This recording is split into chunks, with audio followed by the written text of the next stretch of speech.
suis là pour la cause palestinienne, pour un blocus de 7 ans, pour des droits internationaux bafoués et pour un silence unanime de l'Union de l'ONU, ce qui est intolérable. Donc voilà, pour déjà aussi nos droits, puisqu'on a le droit de manifester. Donc moi je viens même à celles qui sont interdites pour le droit de manifester, parce que voilà, c'est un droit fondamental.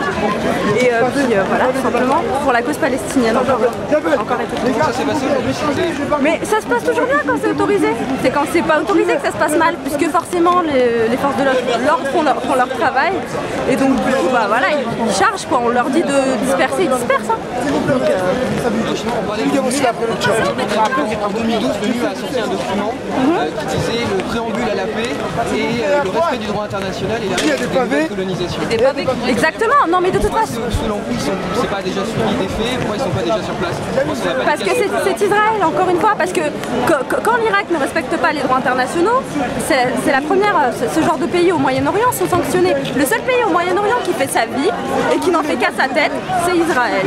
C'est Israël, encore une fois. Et on ne comprend pas pourquoi cette espèce d'impunité totale, et on ne comprend pas non plus pourquoi à chaque fois que c'est Israël, on nous parle de défense, alors que c'est quand même la 5e armée, la plus grosse armée du monde.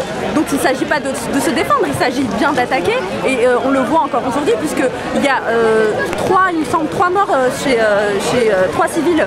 Je ne vais pas parler des militaires, parce que eux c'est leur job de toute façon, et comme c'est des militaires occupants, excusez-moi, mais ils n'avaient rien à faire là. Donc concernant les civils, on a 3 civils clairement israéliens, contre, je crois qu'on a dépassé presque, on arrive presque aux 2000 civils morts palestiniens. Donc encore une fois, elle est où cette espèce d'opinion de défense ou je sais pas quoi? Il n'y a aucune défense qui se fait de la part d'Israël, c'est de l'attaque pure et dure.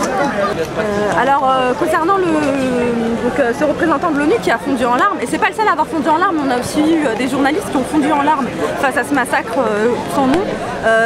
Enfin voilà, encore une fois, je pense que l'ONU veut faire respecter ses droits, mais avec cette espèce de barrière que pose l'Europe et surtout les États-Unis, ils peuvent pas faire appliquer les droits internationaux, puisque les États-Unis mettent leur veto à chaque fois ferme, et l'Europe se noie soit dans une espèce d'hypocrisie et fait la politique de l'autruche, donc s'abstient, comme on a osé encore faire. S'abstenir pour appliquer des droits internationaux quand même, c'est du jamais vu. Hein. Pour le pays des droits de l'homme, c'est juste du jamais vu. Quoi. Et donc soit on s'abstient, ou bien soit on vote. En général en Europe on s'abstient, voilà. Mais contrairement aux États-Unis qui mettent un veto.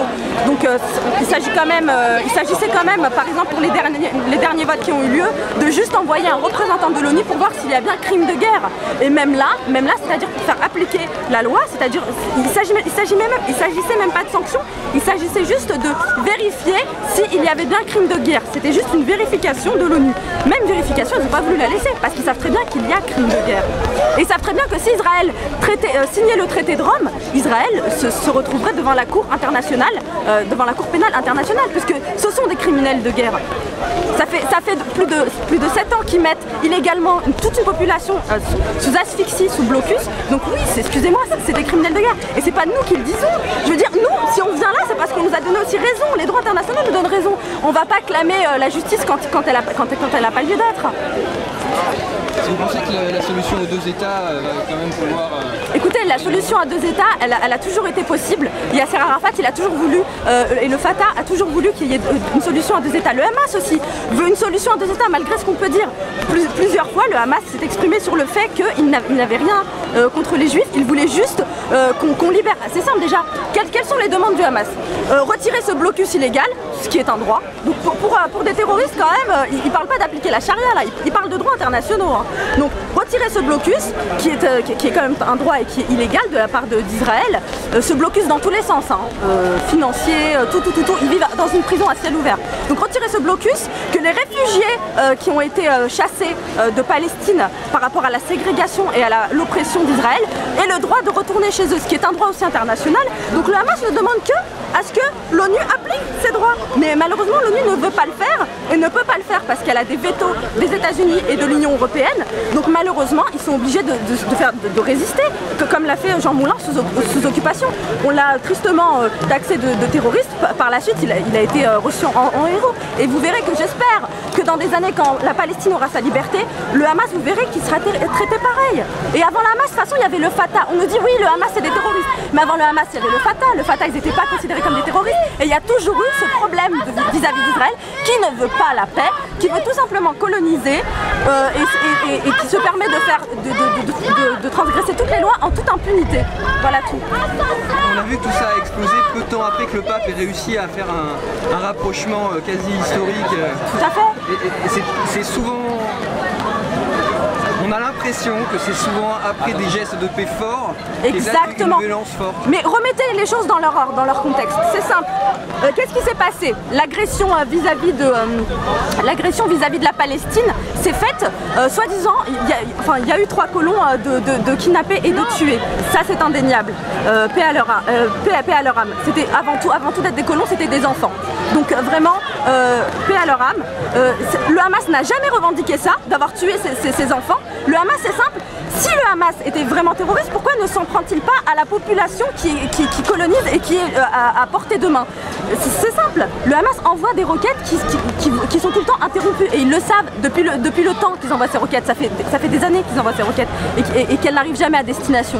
Donc c'est simple. C'est tout simplement de la résistance. Et c'est à chaque fois qu'il y a une signification de paix et que l'Union nationale, l'ONU, excusez-moi, se met de ce côté-là, se range de ce côté-là, que Israël prend peur, comme elle ne veut pas que la Palestine soit reconnue en tant qu'État, comme elle ne veut pas que la Palestine soit libre de droit, alors soit indépendante et le droit à l'autodétermination, et ben voilà, ils attaquent, c'est ce qu'ils ont fait, ils ont pris, écoute, c'est pas la première fois qu'il y a des gens qui meurent en Palestine et des gens qui meurent aussi en Israël, et comme par hasard là, à ce moment-là, quand ces colons sont pris, ces 3 jeunes garçons sont pris et sont tués, alors là, hop, on attaque et on massacre tout le monde, parce qu'il faut savoir, c'est que Israël a quand même les matériaux militaires les plus avancés du monde, et c'est très bien qui se cache où. Donc ils savent très bien, ils pourraient savoir où est le Hamas, mais ils bombardent tout, ils bombardent tout. Donc déjà le Hamas ne prend pas sa population en otage, puisque la population est le Hamas, parce que le Hamas, qu'est-ce que c'est? C'est la résistance, tout simplement, c'est le droit à l'autodétermination, c'est le droit d'exister. Et de toute façon, il n'y aurait jamais eu de Hamas, il n'y aurait jamais eu de prise d'armes si on avait laissé régler ces choses-là de façon politique, comme ils le demandent depuis des années. Point barre. Nous sommes tous des Palestiniens. Nous sommes tous des Palestiniens. Nous sommes tous des Palestiniens. Nous sommes tous. Concernant le Hamas, j'entends beaucoup dire que ça sert de raison à Israël de bombarder.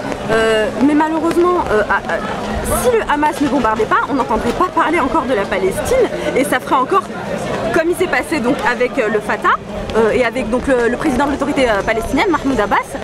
Ça ferait encore des années et des années de blocus en plus. Et ça, les Palestiniens ne veulent pas. Ils veulent vivre libres, debout. Si c'est pas possible, ils préfèrent mourir libres.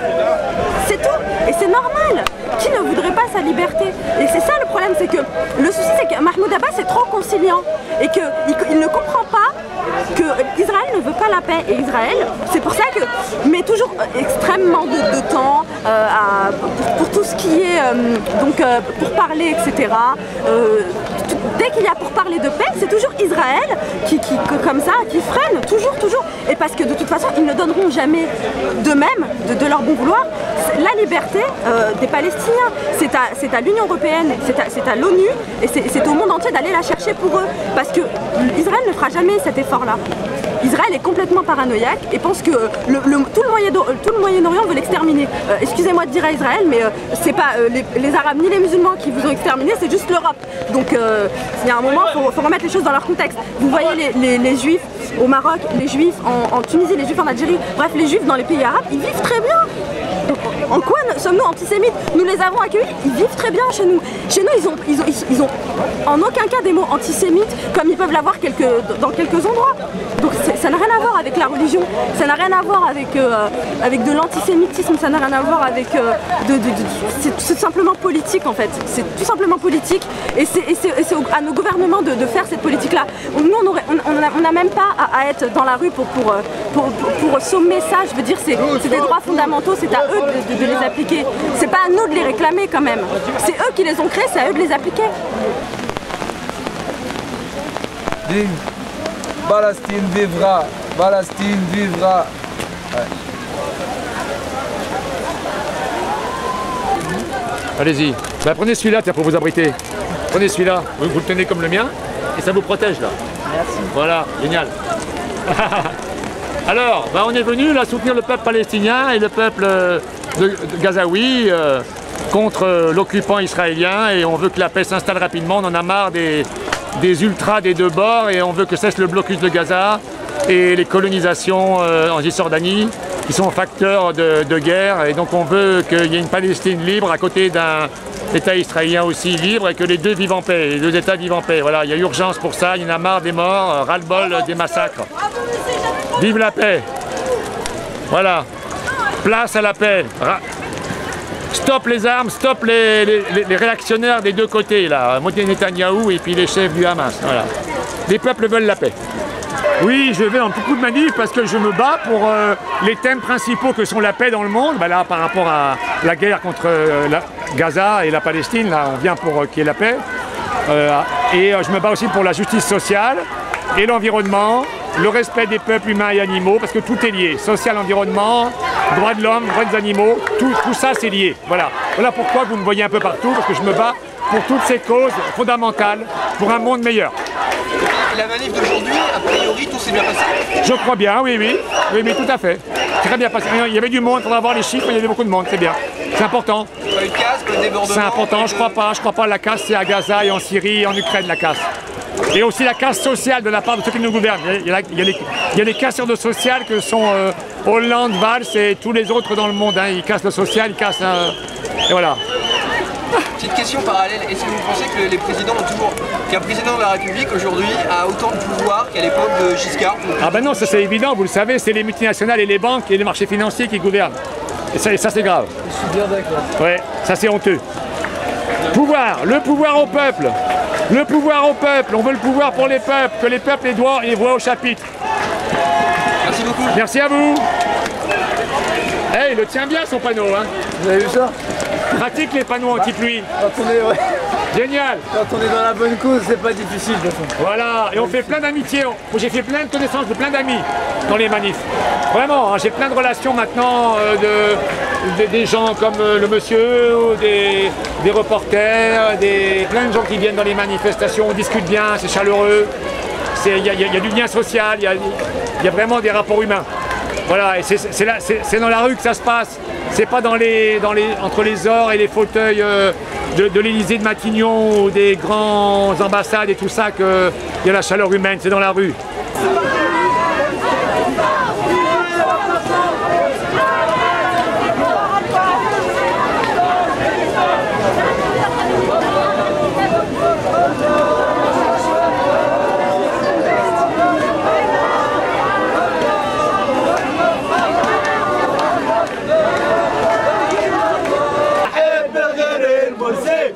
ولا في غيره بيحكمني ودايما معاه وبلدنا فوق عمري عشان الموسي على باب الأقصى هكتب لي بنوسية أرض الأحرار والقدس عربية على باب الأقصى هكتب لي بنوسية أرض الأحرار والقدس عربية واللي زيفها نمحي من الوجود كل ما المقاومة باقية الأرض بلا تعود والانتفاضة للتنمية قضية روح المقاومة والإسلامية.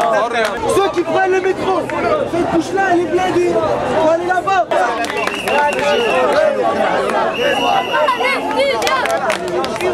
Merci à vous.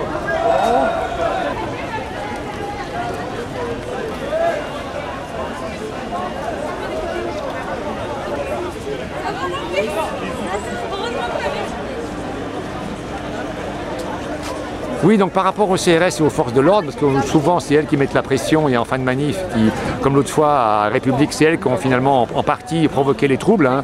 parce qu'elle bloquait toutes les rues. Donc moi j'aurais été Superman, j'aurais soufflé dessus pour qu'ils reculent de plusieurs dizaines de mètres, tu vois, sans leur faire vraiment mal, mais qu'ils en perdent leur latin et leur bouclier et leur gaz lacrymogène, que j'aurais soufflé sur tous les CRS pour dégager les rues et que le peuple prenne la rue. Parce que le pouvoir est dans la rue. Passez un maximum d'informations, filmer, passer, téléphoner, arrêter d'être des vendus, enfin les vendus qui cachent, les payés, les télés qui sont payés. Hein? Donc du coup, les gens ne peuvent pas ouvrir leur gueule parce qu'ils vont perdre leur argent ou leur travail. Moi, je vous le dis, protégez vos enfants et regardez le zapping des pédophiles connus. Vous verrez qui nous gouverne. Il y a aussi Nabé, Edouard Nabé, qui est très très bien et qui parle des collabeurs. Voilà. Faites attention à vous. Surtout quand les ministres viennent nous serrer les mains. Voilà, non, serre la main, mais fais attention à toi. D'accord, sois toujours pacifique, sois toujours gentil, sois toujours bien, sois toujours souriant. C'est comme ça que tu gagnes.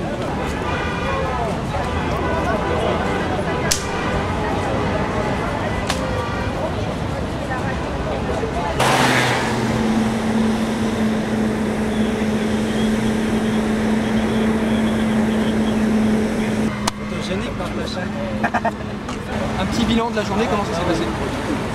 Comme vous voyez, aujourd'hui en fait c'était une manifestation autorisée et comme toute manifestation autorisée, il n'y a pas de débordement.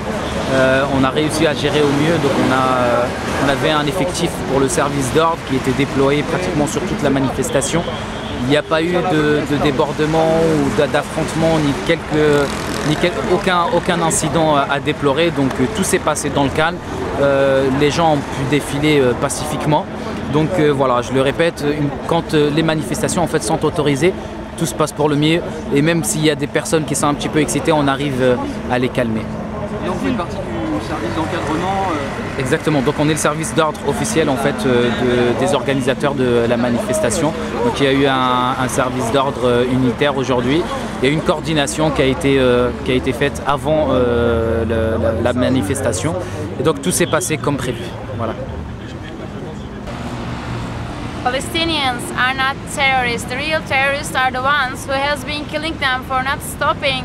Even the people and the kids and the woman there who is living in their house and who is innocent. And somebody should realize that they're not just numbers. They're just like coming on the news or just the radios. They're humans. The dying ones are humans. They're just not numbers. So somebody should speak for Palestine and somebody should do something for Palestine. And we should stop terrorism in there. So our heart with Gaza.